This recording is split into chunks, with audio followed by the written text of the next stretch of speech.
j'ai mis à quoi sert le parler en langue. À quoi sert le parler en langue? À quoi ça sert?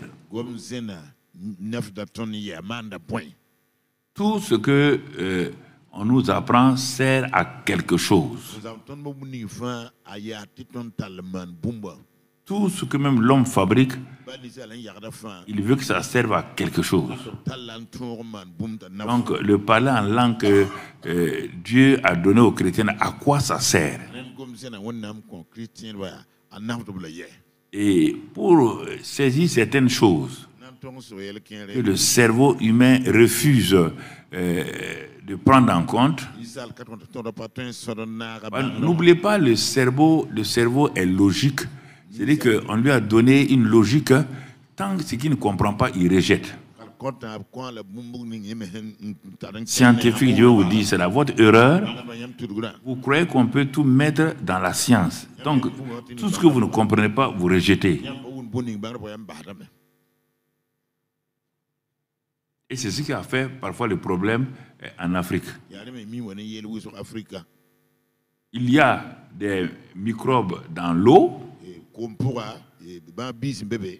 Il y a dans l'eau du village des trucs qui donnent ce qu'on appelle la bilharziose. Quand on était petit, bilharziose, l'urine là devient rouge et tout autour.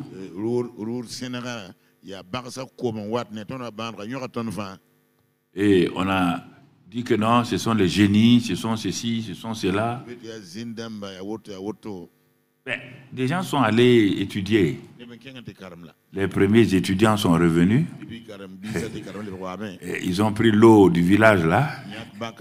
Ils ont amené leur quoi. Donc, ils ont analysé, ils ont dit venez, venez, venez. Ils ont dit regardez.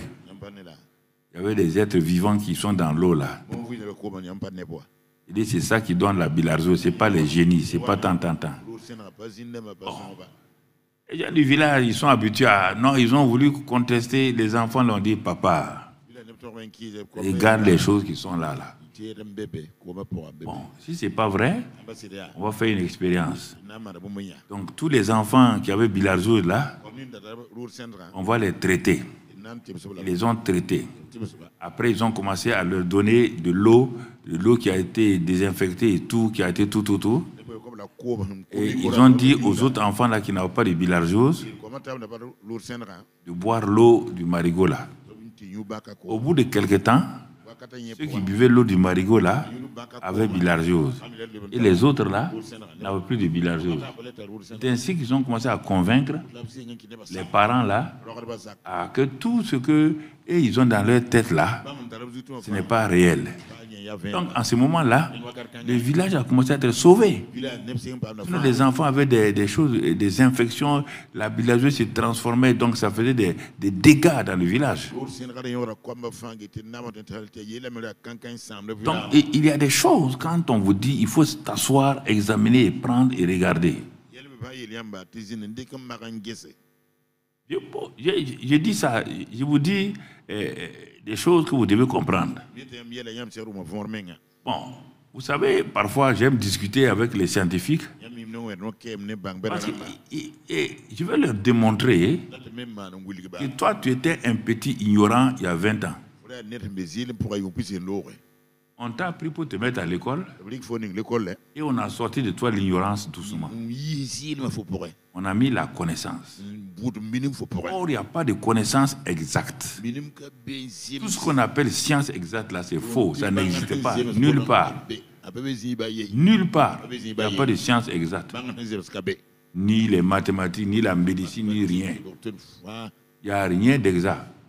Si vous me dites, je peux aller dans n'importe quel cimetière de n'importe quel pays, vous montrer la portion du cimetière de tous les médecins.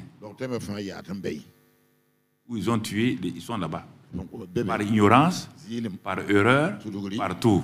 Vous n'allez pas me dire c'est faux. Chaque médecin a son petit cimetière dans le grand cimetière.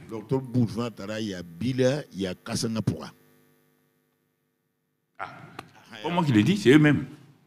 En France, c'est 100 000 à cause des médicaments. On le prescrit qu'il meurt. Aux États-Unis, 300 000. Le gars n'est pas malade. Il vient, le médecin prescrit, on lui donne pas les effets secondaires. Il s'en va, il prend ça, paf, il est parti. Ah, c'est quelle science il a tué? C'est Satan? C'est pourquoi les gens doivent être humbles. Les docteurs qui m'écoutent là, ils doivent être humbles, demander à Dieu toujours, nous nous soignons, toi tu guéris. Voilà, un docteur doit être comme ça. Surtout un docteur chrétien. Quand il va au service, il prie en langue. J'ai vu ça, j'ai acheté les livres des grands docteurs, des grands chirurgiens. Le plus grand chirurgien qui a séparé des sœurs siamoises, c'est un noir américain. Il a vécu dans une famille déséquilibrée, misérable. Mais quand on a amené ces sœurs-là, personne ne voulait toucher. Mais quand un chrétien, il a baissé la tête, il a dit à Dieu. Et il a pu les séparer. Il est devenu un des plus grands docteurs en chirurgie du monde entier. Parce que quelqu'un vient devant toi, on te dit qu'il y a telle chose, maladie ici. Et parfois, j'ai riais parce que la maman qui est au ciel, là, parfois, avec les docteurs, là, j'ai riais, quoi. Elle est infirmière, elle était infirmière. Bon, comme elle a vécu en brousse, là, elle jouait le rôle de docteur. Elle a appris beaucoup de choses dans la pratique. Et les docteurs de la ville ne le connaissaient pas. Surtout, il y avait beaucoup de méningite à l'époque, les rougeoles, tout ceci là. Et un jour, on amenait un enfant et ça n'allait pas. Ils ont regardé, les docteurs sont venus, ils ont regardé, les infirmières étaient assis et on s'est demandé qu'est-ce qu'il y avait. Elle a regardé, comme elle est ancienne là-dedans, et qu'elle a traité beaucoup de cas, elle dit à son docteur là, ça c'est méningite. Le docteur dit non, Madame Kanambi, c'est pas méningite. Non, voilà ça. Elle dit, hey docteur, là c'est méningite. Ils ont discuté. Bon, sais-tu, les parents étaient assis, ils regardaient. Bon, elle dit, docteur, est-ce que vous me permettez? On va enlever l'eau là. On va enlever l'eau. Le liquide là. Bon, le docteur a dit, ok. Quand ils ont mis l'eau là, et quand c'est sorti, l'eau là était, vous savez, quand c'est comme ça, c'est troublé. Le docteur a baissé la tête. Il dit, docteur, ça c'est la pratique. Simplement, il n'y a rien, on ne veut pas te ridiculiser. Moi, je vois passer des centaines d'enfants devant moi. Toutes sortes de méningites. Toi, tu es dans ton bureau climatisé. Tu as appris qu'est-ce que la méningite. Les signes de la méningite. Tous les méningites ne se ressemblent pas. Tôle, ce n'est pas tôle. Méningite, ce n'est pas méningite.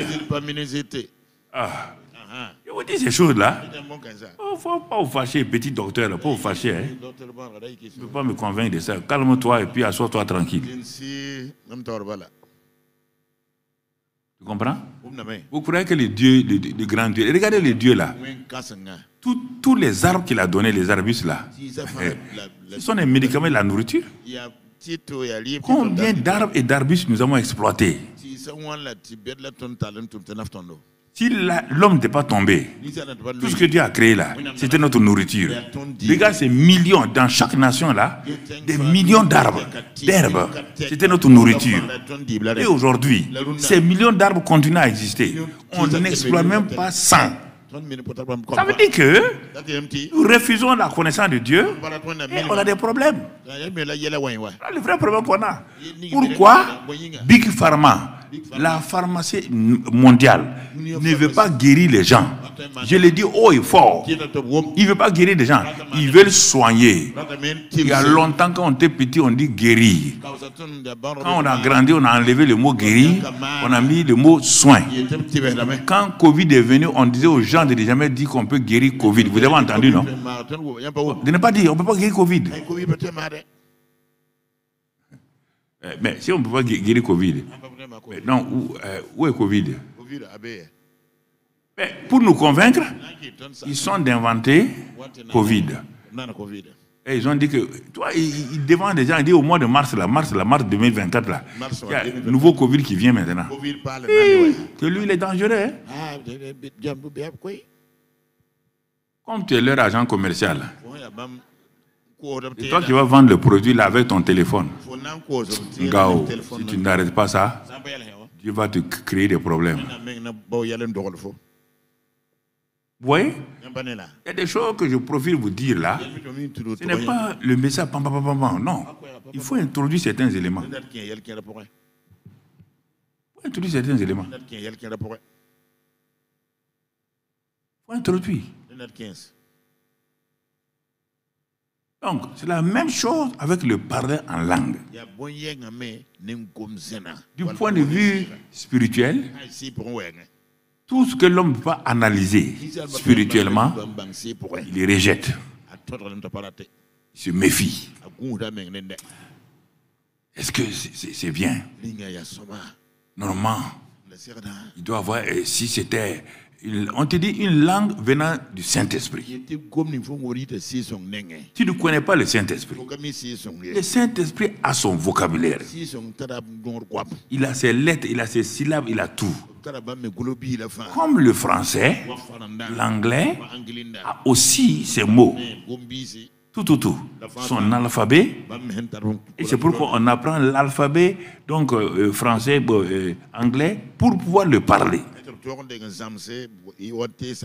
Mais le Saint-Esprit ne veut pas qu'on apprenne. Lui, il est déjà prêt. Il vient avec son lot, son logiciel, si je peux l'appeler ainsi, et il installe son logiciel en toi. C'est fini. Il l'installe. Quand il appuie seulement, ça part. Il n'a pas besoin que tu connaisses son alphabet. Son alphabet, ce n'est pas 26 lettres. Non, ce n'est pas A, B, C, D. Non. C'est la langue des anges. C'est sa langue à lui-même. Il peut changer les mots là.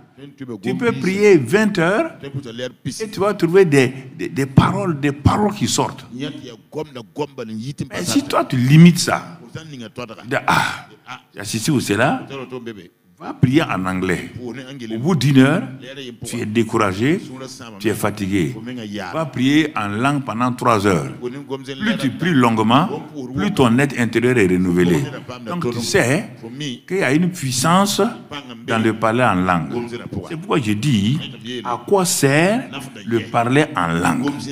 Tant que tu ne sauras pas à quoi sert la parole, le parler en langue, pourquoi Dieu a donné le parler en langue, tu passeras à côté de la plaque.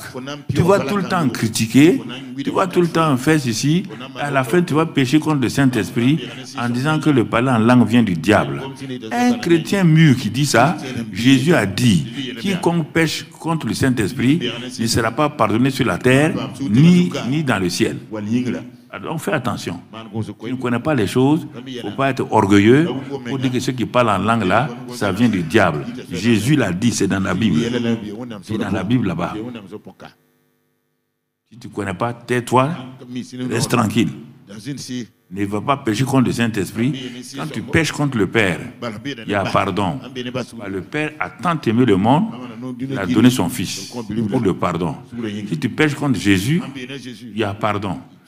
Jésus est venu prendre tes péchés. Avec le Saint-Esprit, il n'y a pas de pardon. Ok. Un homme prévenant vaut 10. Continue à t'amuser avec le Saint-Esprit. Continue à t'amuser avec lui.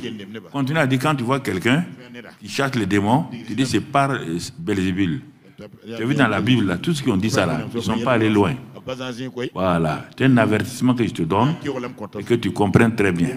Voilà. Donc, à bon entendeur, salut. Alors, et si je veux savoir, il faut que je m'intéresse donc au domaine de l'esprit. Et le domaine de l'esprit, on ne peut pas l'étudier. Bon, on peut étudier le marketing, parce qu'il y a des livres de marketing. On étudie la médecine, il y a des livres de médecine. Alors, si tu veux étudier le Saint-Esprit, tu veux connaître où il est, va dans son livre. Et son livre qu'il a inspiré, c'est la Bible. Il a inspiré la Bible pour parler du Père, du Fils et de lui-même. Il a inspiré la Bible pour nous donner un enseignement, pour nous enseigner, pour nous rappeler, pour beaucoup de choses. À partir de ce moment-là, donc je vais dans la parole de Dieu et je cherche à voir qu'est-ce que le Saint-Esprit veut m'enseigner sur lui et sur tout ce qu'il fait. Ses dons, son fruit, sa puissance, tout. Et au fur et à mesure que j'étudie, donc sur le Saint-Esprit, je vais découvrir sa personnalité, sa relation avec le Père et le Fils, mais aussi sa relation avec moi-même. Je vais commencer à découvrir que le Saint-Esprit là, il est venu pour moi. Il n'a pas sa raison d'être sur la terre. Ce n'est pas un être terrestre. Non, un être céleste. Il n'a rien à faire sur la terre. C'est parce que moi je suis sur la terre que le Père m'a fait honneur. Le Père m'a fait grâce. Et les gens ne comprennent pas ça. Le Père, Dieu lui-même a osé quitter le ciel pour venir sur la terre. Il a d'abord envoyé son Fils et maintenant il envoie le Saint-Esprit. Si je parle dans le terme traditionnel, il les a envoyés. Pourquoi? À cause de toi et moi. Le Saint-Esprit n'était pas sur la terre. Il est dans la Bible là. Non. Ça ne l'intéressait pas la terre. Ils ont créé quelqu'un pour mettre sur la terre, pour gérer la terre. Ils n'ont pas se mêler. C'est quand il a tout mélangé, tout nyami, qu'ils sont venus l'aider. Ils sont venus l'aider. Et il est toujours là comme notre aide. Il est toujours là pour nous aider. Mais si tu ne prends pas garde à lui, si tu ne l'honores pas, si tu ne le respectes pas, il ne sera jamais d'accord avec toi. Et toi aussi, tu ne recevras rien. C'est pourquoi on dit de ne pas l'attrister.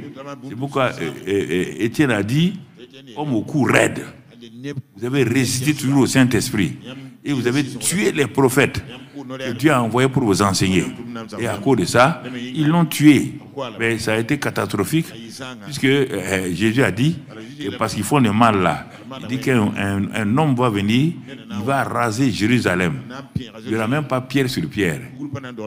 Et cet homme est venu, César est venu, il a rasé Jérusalem complètement, décimé les Juifs, les disperser. Jésus a dit ça. Ils ont offensé le Saint-Esprit. Donc vous voyez là, il ne faut pas jouer avec lui. Quand on aborde ces choses-là, il faut tout faire pour être là, pour au moins comprendre de quoi on parle et saisir qu'est-ce qu'on doit faire ou ne pas faire. C'est pour toi-même, ce n'est pas pour quelqu'un d'autre, mon frère, ma soeur. Alors, n'importe quel croyant, j'ai dit et je répète, n'importe quel croyant, tous les croyants sont mis au même pied d'égalité. C'est pourquoi ils reçoivent la même mesure de foi. Romains 12, 3, là qu'on connaît, ce n'est pas la peine de noter. Ils reçoivent la même mesure de foi. Ça, c'est par rapport à la foi. Maintenant, par rapport au Saint-Esprit, tous les hommes sont à égalité dans la faiblesse. Tous les hommes sont faibles. Tous, sans exception. Il n'y a pas un qui est fort. Par rapport au Saint-Esprit encore, comme pour la foi, le Saint-Esprit est envoyé. Pour faire quoi? Il est envoyé parce que c'est lui qui représente tout ce qu'on appelle la puissance. Le dynamisme, tout ce qui est dynamique, tous les mots liés au mot dynamique, tout ça là. Et quand il vient dans un croyant, n'importe lequel des croyants est plus faible ou soi-disant fort, quand il vient là, alors ce croyant-là, quelle que soit sa nature, il a toute la puissance divine en lui ou en elle. Je veux que ça rentre bien. Ça n'a rien à voir avec ta prière. Mamadou Karambiri est ici là. Sois intelligent un peu. Ne sois pas toto. Sois intelligent. Mamadou Karambiri est venu ici. Il est assis avec son poids, sa taille. Il est assis avec tout ce qu'il est. tout ce qu'il a, tout ce qu'il peut faire. Il n'y a pas de Mamadou Karambiri quelque part. Non, Mamadou Karambiri est entier ici. Le Saint-Esprit qui vient en toi, il vient entier en toi. Regardez votre silence. Quoi donc? Attendez. Votre silence montre que vous avez divisé le Saint-Esprit en morceaux. Et vous pensez que vous avez un tiers du Saint-Esprit. Vous pensez que toute la plénitude, ce n'est pas vrai. Non. On te dit, quand les gens regardaient Jésus, ils l'ont regardé. Les gens ont dit, mais où est votre Dieu là? Où est votre Dieu là? Le Jéhovah dont on parle là. Nous on parle de Jéhovah. Il remplit, la terre et les cieux sont remplis de lui. Il est omniprésent, omnipotent, omniscient. Et vous dites qu'il est sur la terre. Les disciples ont ri. Il dit oui. Où il est? Ils les ont amenés. Ils ont montré Jésus. Il dit toute la plénitude. Paul va dire ça dans Colossiens 2. Toute la plénitude de la divinité. Toute la plénitude de la divinité était corporellement en Christ. Corporellement en lui. Ah? Voilà, ton vrai problème, c'est ta tête. Ta tête n'accepte pas ça. Bon, tu es libre, hein? S'il y a un demi-Saint-Esprit qui peut travailler avec toi, c'est ta doctrine.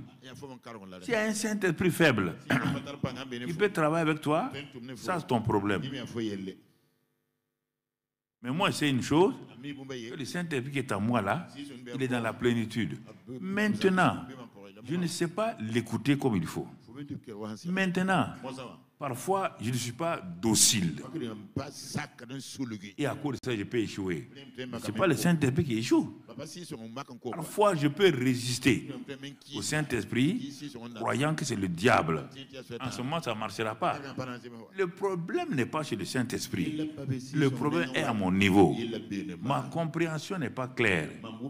Est-ce que je veux que vous compreniez ça, que vous arrêtez de vous battre inutilement et que vous vous laissez tromper par des gens.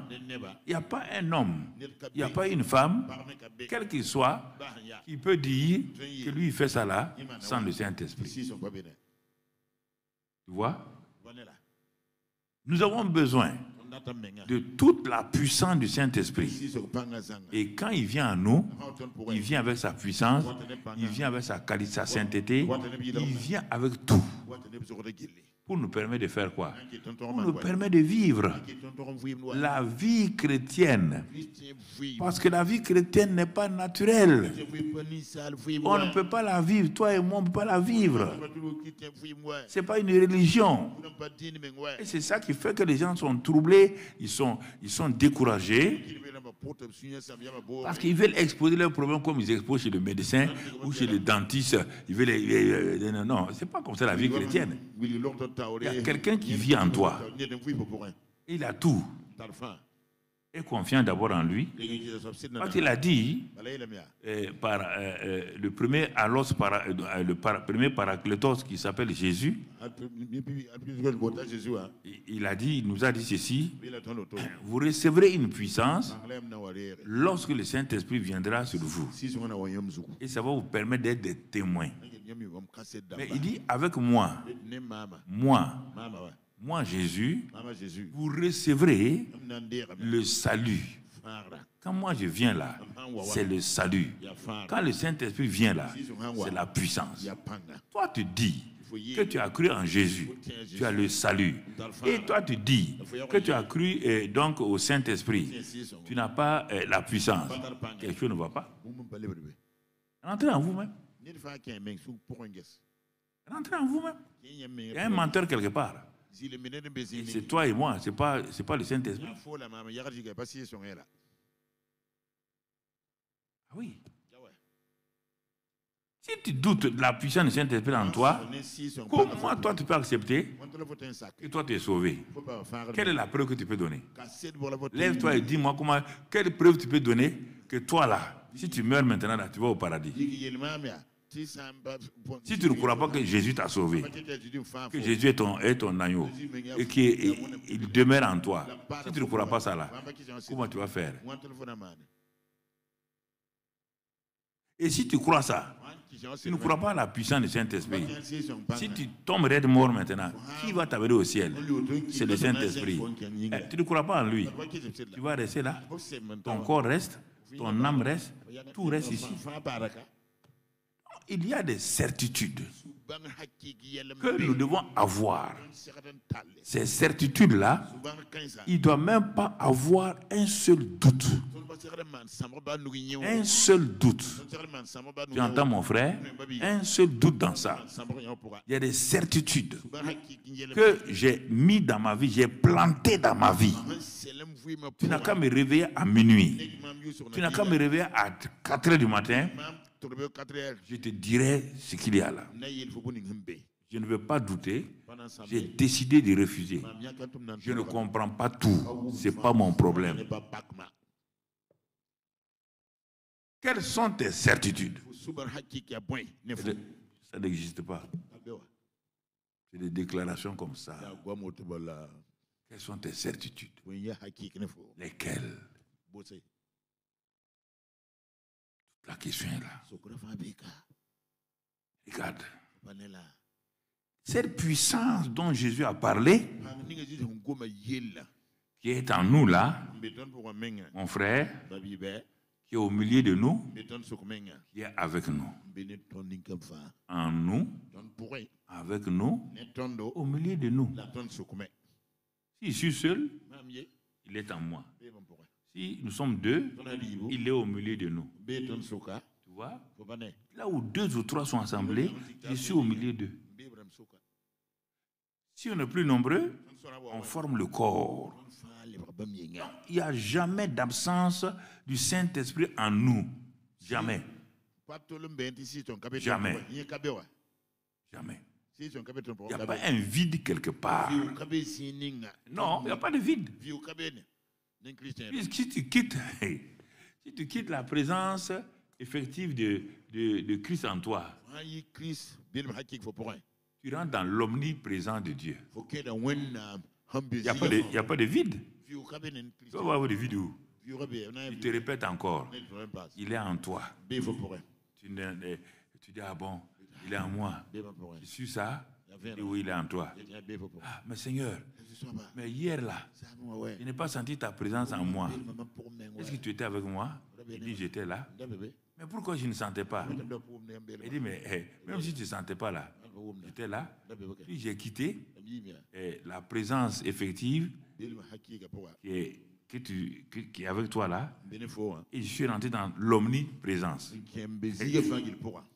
Cette omniprésence est toujours autour de toi. Il n'y a pas un moment où tu vois le Saint-Esprit n'est pas là. Il y a la présence manifeste. Il y a l'omniprésence.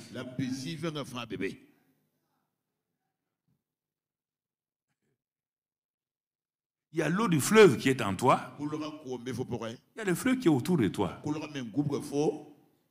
À quel moment tu vas manquer le fleuve? Quelle est cette idée-là? Dieu n'est pas là. Où ça? D'où tu tiens ça? Il y a l'air qui est en toi, l'air qui est autour de toi. Si l'air n'est pas autour de toi, l'air qui vient en toi là, tu tomberais de mort. Oui ou non? Alors pourquoi vous doutez? Je ne sais pas. C'est l'ABC. La chose la plus simple. Vous dites à Dieu, il va venir où? Dieu a saturé déjà la place. La place est saturée par Dieu. Il va venir où? Pour faire quoi?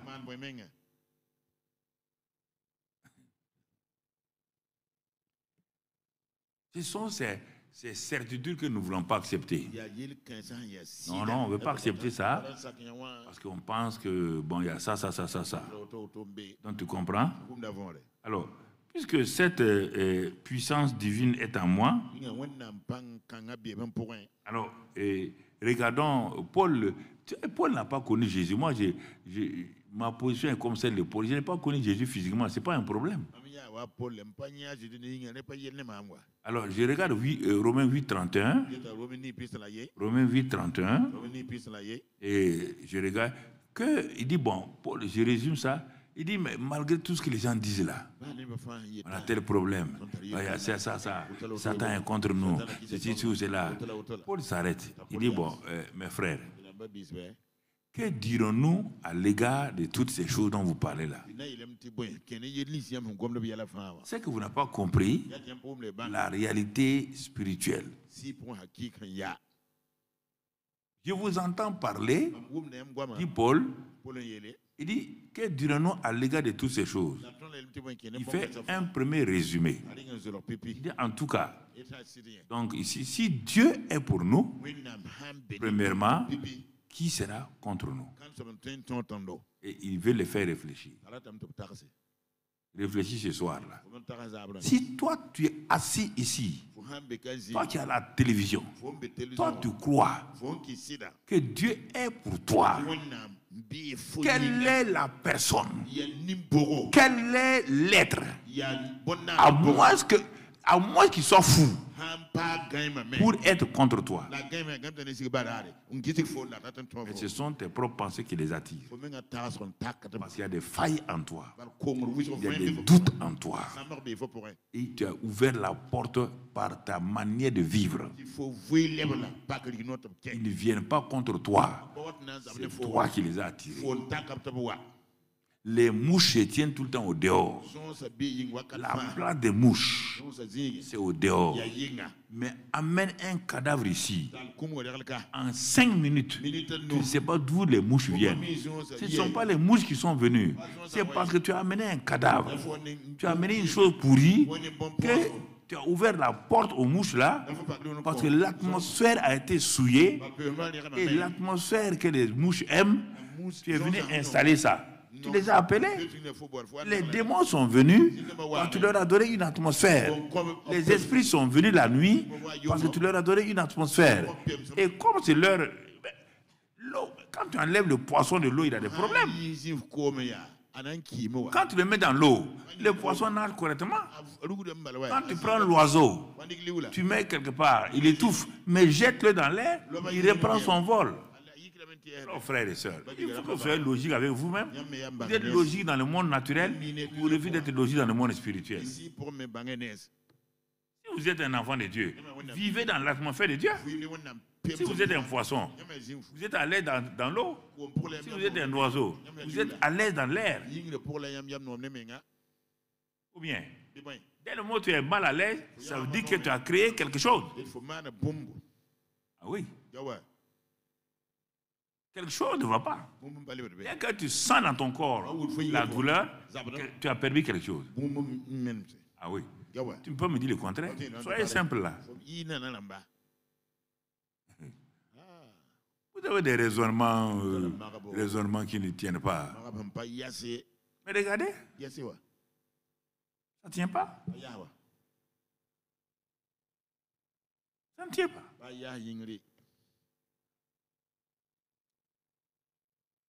Qui il dit, en tout cas, il dit, si nous avons rempli les conditions, personne ne peut être contre nous. Si on n'a pas rempli maintenant, tout le monde sera contre nous. Il ne va pas te défendre.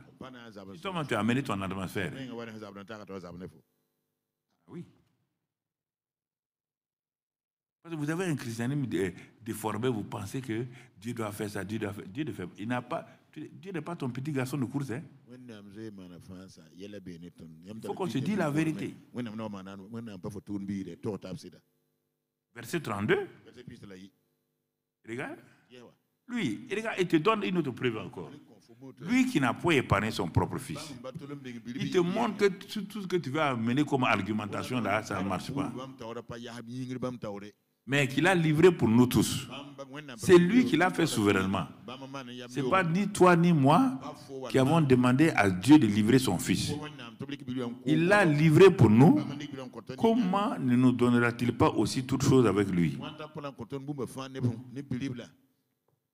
Son fils, est supérieur à tout ce que tu as besoin. Son fils est même supérieur à toi-même. Toi-même, il est supérieur à toi.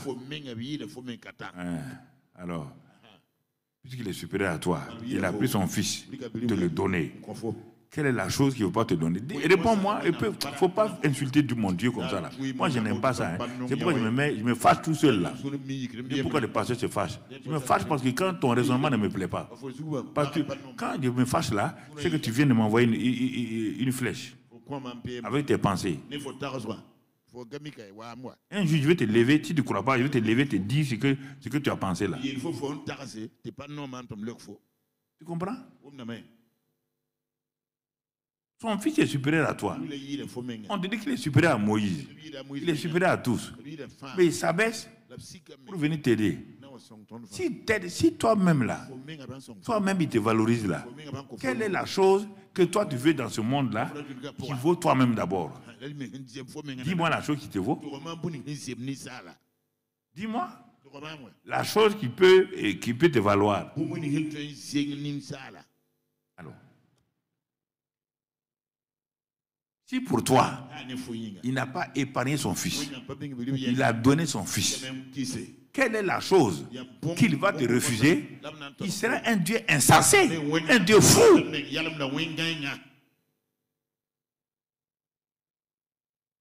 Comment va-t-il te donner ce qui est son cœur pour toi? Et toi, tu veux une chose matérielle? Là, il dit non, non. Mais tu vas lui demander, tu as donné ton fils là pourquoi? Il n'a pas épargné. Tu entends le mot épargner. Toi, tu épargnes des choses pour ton futur. Dieu a lâché son fils. Il n'a pas épargné. Il a dit, il faut partir. Ah bon? Même si tu n'as pas quelqu'un, il dit, il faut partir.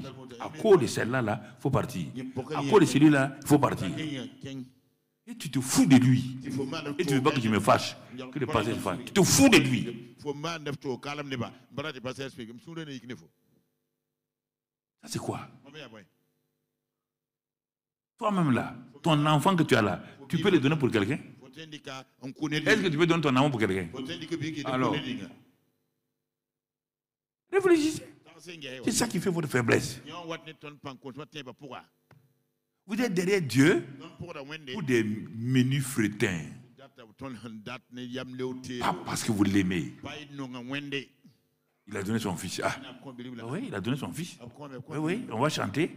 On fait des chants sur lui. Et après? Et après? Si nous le prenons au sérieux, il y a longtemps, 99% de nos problèmes seraient résolus. Tout. On ne le prend pas au sérieux. Lui qui n'a point épargné son profit, il l'a donné pour nous. Comment va-t-il nous refuser? Au verset 37, il continue. Il dit, bon, est-ce que, bon, maintenant, est-ce que, qu'est-ce qui peut nous séparer dans cette vie-là? Qu'est-ce qui peut nous séparer dans cette vie-là? Est-ce sera la nourriture ou autre chose? Non, il dit non. Il dit dans toutes ces choses-là, nous sommes plus que vainqueurs par celui qui nous a aimés. Médite ça. On est dans méditation personnelle. Ça fait depuis presque 45 minutes on est dans ça. Ah. Est-ce que moi je crois ça? Toute la question. Et je crois tout ce que je viens de lire. Est-ce que ce sont des certitudes? Toute la question est là. Est-ce que je crois ça? Je ne crois pas ça là. Je continue pour faire quoi? Je continue pour faire quoi? Puis ce qui va venir là est plus complexe. Avec ça, c'est si simple.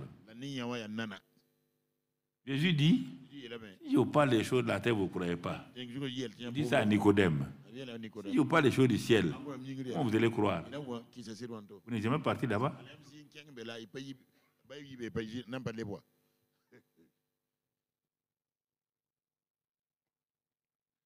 Notre victoire, Quand on dit elle est assurée là, c'est pourquoi on est conquérant, vainqueur. Parce que notre victoire est déjà assurée par quelqu'un qui a eu la victoire et il nous fait entrer dans sa victoire. On n'a pas de victoire indépendante de Jésus.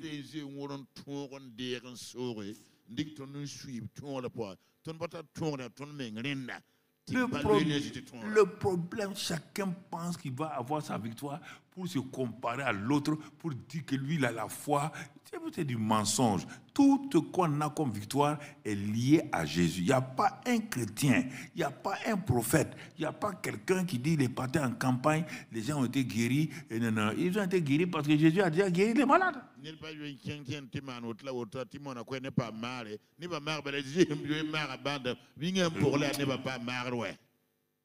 La diarrhée depuis avant-hier, il faut guérir ça. Tu as guéri les gens. Toi, tu es en diarrhée depuis avant-hier. Il faut guérir ta diarrhée, on va voir. Pourquoi il faut être simple là? Tout est en Christ. En dehors de ça, il n'y a rien. Il n'y a rien. Là, ta victoire est en Christ. Ta prospérité est en Christ. Ton triomphe est en Christ. Tout. Rappelons-nous bien de cela. Quand je m'en vais pour délivrer quelqu'un, je ne parle pas parce que j'ai des techniques. Oui, on est parti. On a dit comme ça. Il est tombé comme ça. Et mon ami, s'il n'y avait pas le nom de Jésus, demain, je vais t'amener dans la psychiatrie où il y a les fous. Tu n'utilises pas le nom de Jésus. Tu vas tendre ta main. Vas-y, demain. Et je m'assois à la porte avec un nouveau complet. Je sais que tu vas sortir tout nu. Va demain, va faire ça. Parfois, on ne pense pas quoi. On est parti seulement. Il y a eu ça là. Il y a eu ça. On n'est pas lié à l'œuvre accomplie de Christ à la croix. On n'est pas lié à ça. Nous voulons montrer que nous aussi on est quelqu'un. Si tu es quelqu'un où tu es quelqu'un où on est quelqu'un en Christ.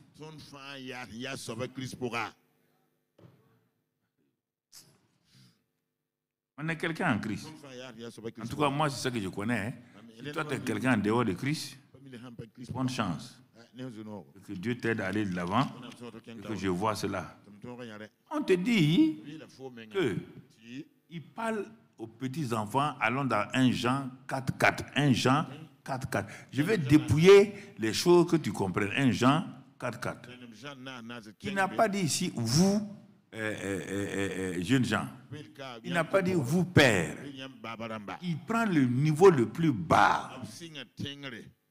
Voici ce que les enfants doivent croire. Même si tu te proclames ceci ou cela, tu ne crois même pas ce que les petits-enfants croient. Il dit, vous, petits-enfants, vous êtes de Dieu. Il nous donne d'abord l'assurance, la certitude. C'est ce qu'il va dire là. S'il ne dit pas vous êtes de Dieu là, il y aura problème. Puisqu'il dit, vous, petits-enfants, vous êtes de Dieu, vous êtes de la race de Dieu. Vous êtes participants de la nature divine. Première certitude. Vous êtes de Dieu, je suis de Dieu. Dis avec moi, je suis de Dieu. Je suis de la nature divine. C'est ça que tu dois te dire chaque instant. Quand tu te lèves là. Continuons. Vous êtes de Dieu. Et deuxième certitude que tu dois avoir proclamé et t'asseoir dessus. Et vous les avez vaincus. C'est-à-dire que la victoire, c'est pourquoi on dit conquérant vainqueur. Vous les avez. Quoi? Tout ce qui est dans Romains 8 là, tout ce qui est dans 2 Corinthiens 10 là, tout ce qui est dans Ephésiens 6 là, c'est tout ce qu'on les esprits de quoi. On dit vous les avez vaincus. Deuxième certitude. Pourquoi? Parce que celui qui est en vous là, celui qui est en vous là, a combattu il y a longtemps toutes ces choses-là, les a vaincus, a triomphé de ces choses-là, et a même dépouillé leur chef Satan, et l'a déjà livré en spectacle là. Il a accompli l'œuvre là. C'est celui qui est en vous là. Il a fait quoi? Il est plus grand. Mais toi, tu crois qu'on a dit qu'il est plus grand, costaud? Non. Ça veut dire qu'il a fini, il a tout achevé, il est plus que vainqueur, que celui qui est dans le monde, et que tes cinq sens voient. Tes yeux voient la manifestation de ces choses, tes oreilles entendent, tes pensées sont sur ça, ta bouche proclame, tu sens ça dans ton corps. Mais on te dit qu'il n'est pas grand, que c'est celui qui est en toi là. Pourquoi il est plus grand? Va d'abord dans l'œuvre accomplie. Il n'est pas grand parce qu'il est Dieu. Non, il n'est pas grand parce que c'est parce qu'il a accompli. Il a dit tout est achevé, Satan est dépouillé, vaincu. C'est celui-ci là que le Saint-Esprit a mené en toi. Parce que ce qu'il a fait à la croix là, c'est ce qu'il est venu faire maintenant à travers toi.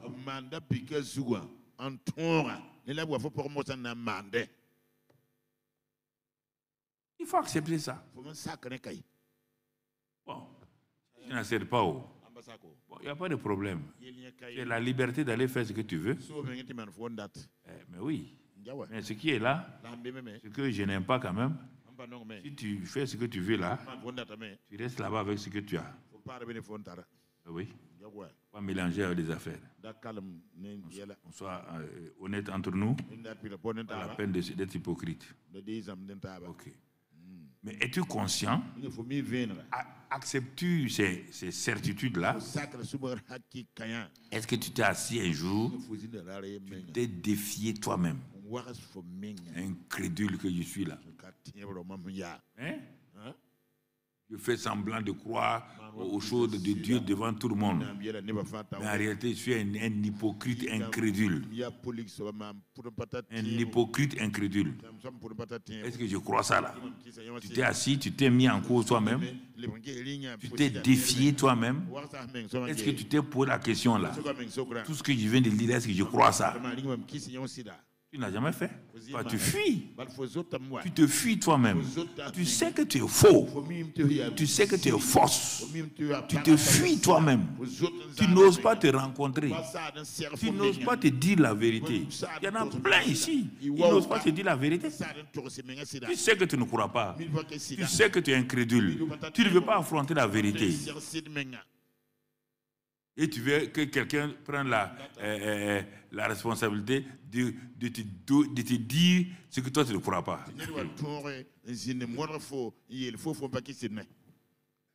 Quand tu crois au mensonge, tu veux que quelqu'un mente, et tu vas dire à la personne Amen. Tu sais que c'est faux. Non, je vous regarde.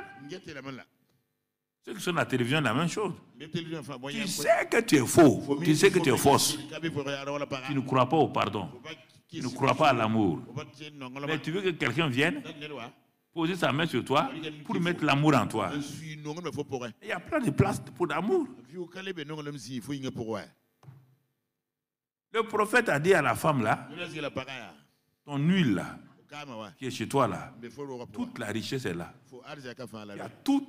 Écoutez, ce soir-là, je veux que vous soyez dépouillés. Il ne faut pas jouer à l'hypocrite, hein. Ça ne sert à rien. Il ne faut pas me dire, oh, pas me parler, me tromper ici. Tu peux me tromper, tu es trop petit. Il dit, madame, qu'est-ce que tu veux? Ah oui, mon mari était prophète. Il a travaillé pour Dieu. Dieu n'est pas reconnaissant. Élisée dit, ah bon, moi mon Dieu n'est pas reconnaissant. Tu veux qu'on fasse quoi alors? Ton Dieu n'est pas reconnaissant? Sinon, comment il va permettre? C'est ton raisonnement dans tes problèmes. Les mêmes raisonnements que la femme là. Tu ne peux pas dire non. Ce soir, il faut avoir honte. Il faut enlever ton mouchoir. L'arbre d'hypocrite, il faut enlever ça.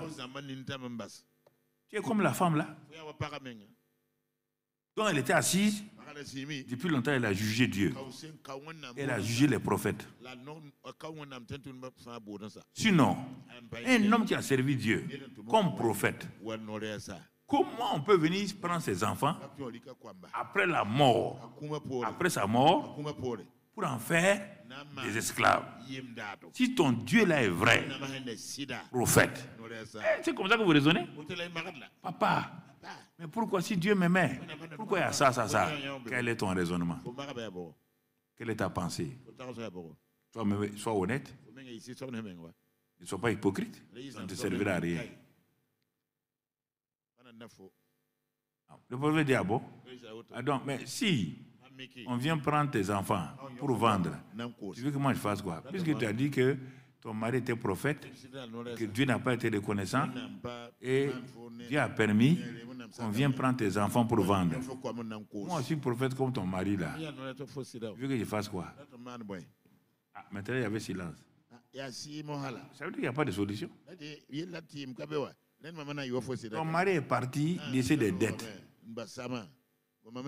C'est Dieu qui a laissé des dettes. Un prophète qui laisse des dettes, tu dois d'abord avoir honte. Un prophète endetté, les prophètes sont endettés. Et les évangélistes et pasteurs, là, ils sont quoi maintenant?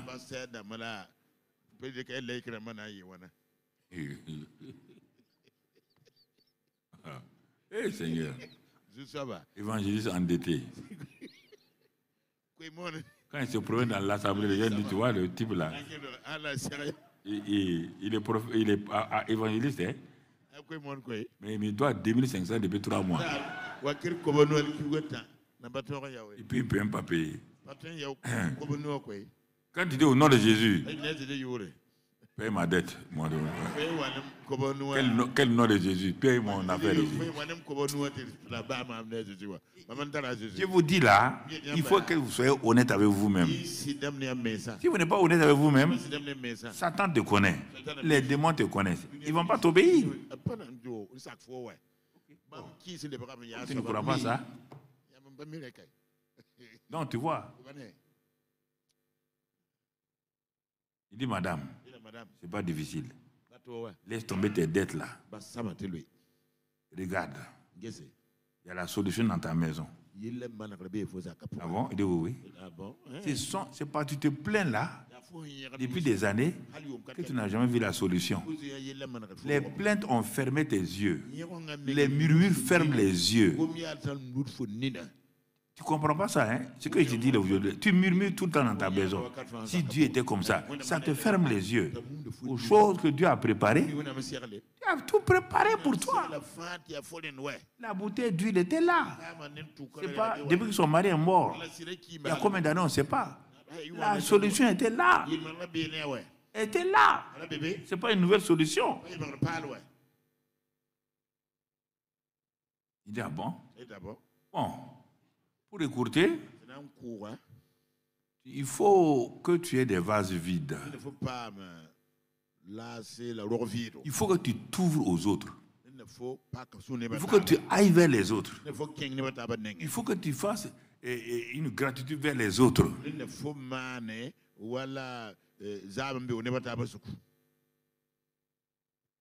As-tu des vases vides? Veux-tu remplir la vie des gens? Veux-tu être un instrument de bénédiction? Tes voisins t'ont vu depuis des années. Tes voisins voient ta souffrance. Tes voisins voient tes difficultés. Mais pourquoi ils n'arrivent pas à participer?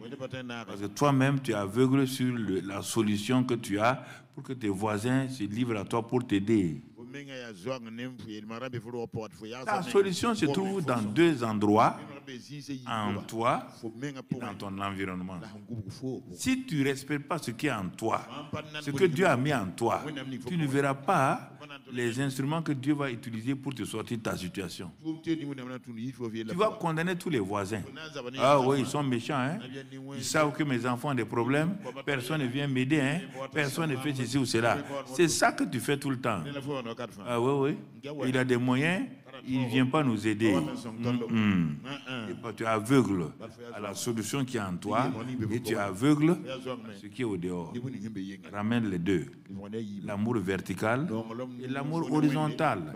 Tu aimeras Dieu de tout ton cœur, de toute ta force, de tout, et tu aimeras ton prochain. Si tu arrives à coller les deux bois là, la solution est là. Si tu arrives à rapprocher ta bouteille d'huile avec les vases vides de tes voisins, le miracle est là. Et tu comprends ça? Ça, c'est des petits secrets que tu livres. C'est si simple. La bouteille est là. Les voisins sont là. Ils ont les vases vides chez eux. Arrête de murmurer. Il y va. Et le prophète est parti. La parole est sortie. Une parole simple. Elle aurait pu... Bon, les enfants disent, hey, maman, il ne faut plus murmurer. Il y a longtemps, on est là, faisant ce que l'homme de Dieu a dit. Et ils sont allés prendre les vases. Tous les vases sont plus grands que le vase d'huile.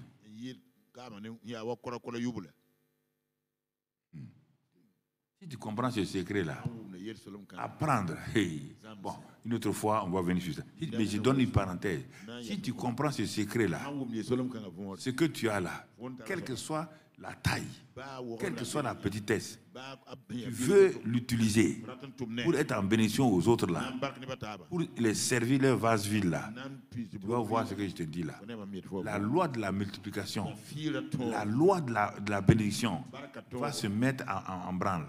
Si tu ne crois pas, quand ils ont amené les vases là, au fur qu'ils amenaient les vases, c'est sûr et certain que dans un premier départ, ils ont commencé à remplir les vases là, simplement, je dirais simplement, cette bouteille-là, c'est ça l'huile là. Et tu penses que les enfants vont amener une bouteille plus grande que ça? Naturellement, ils ont amené des bouteilles comme ça. Mais ils ont vu que quand le contenu s'est déversé dans cette bouteille-là, dans la deuxième bouteille de l'autre enfant, troisième bouteille, ils ont dit, il y a un miracle ici. Il y a un miracle. Quand ils sont partis la deuxième fois pour prendre, leur foi a augmenté. Ils ont amené, mon frère, d'autres choses maintenant plus grandes. Et au fur et à mesure, ils ont amené. C'est sûr qu'ils ont amené à un moment donné. Il y avait l'effervescence spirituelle maintenant. Les voisins étaient étonnés. Brusquement, l'atmosphère a changé. La présence de Dieu est devenue effective. Cette présence de mort, cette présence qui était là, de tristesse là, est changée en louange. Et maintenant, tout le monde voulait participer. Les voisins voulaient participer. Tout le monde, toute la ville voulait participer. Il y a un miracle ici. Dans ce lieu-là, il y a un miracle. C'est ça que Dieu veut faire. Mais tu te plains trop. Tu t'entends ceci ou cela. Et pourquoi tu ne vois jamais des choses comme ça? Dans ta vie personnelle d'abord. Ce n'est pas à l'église. Dans ta vie personnelle. Oui, on te dit que les vases sont finis. Pour que les vases finissent chez tous les voisins là, c'est qu'ils ont apporté, pas 10, pas 15, c'est des centaines et des centaines. Des centaines et des centaines. Mais à un moment donné, il n'y a plus de vases. Ils ont tout abonné. Lui, il a fait quoi? Lui, s'est arrêté. Pourquoi ton huile s'arrête? Réfléchis, tire la déduction toi-même. Ce n'est pas moi qui vais tirer la conclusion. Pourquoi l'huile de joie s'arrête chez toi? Pourquoi l'huile financière s'arrête? Pourquoi l'huile de prospérité s'arrête?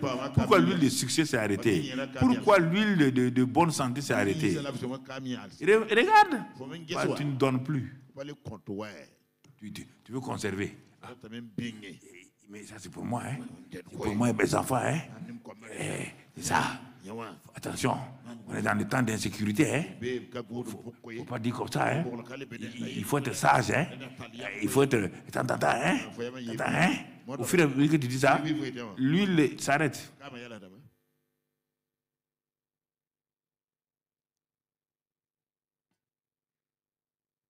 Donc tu vois déjà. Regarde toi-même. Regarde. Tu sais que tu es dans ça. Aie pitié de toi-même. Et sors-toi de ça. Sors-toi de ça. Sors-toi de ça. Tu comprends? Mon frère. Dieu est notre source. Hein? Si tu es conscient de ça, chaque instant, Dieu est en moi. Avec moi. Dieu est avec moi. Dieu est en moi.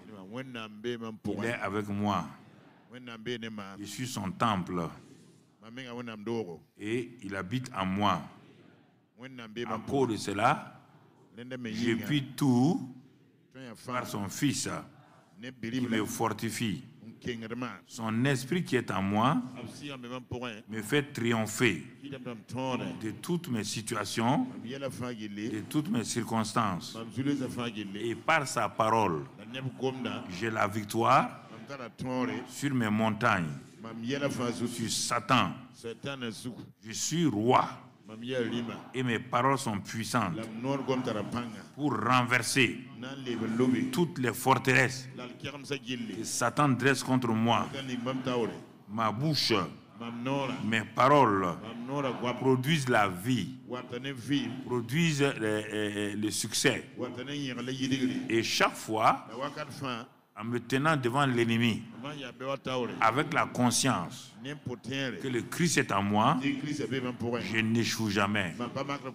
Je marche dans la victoire. Je prospère. J'ai la victoire. Satan ne peut pas me vaincre.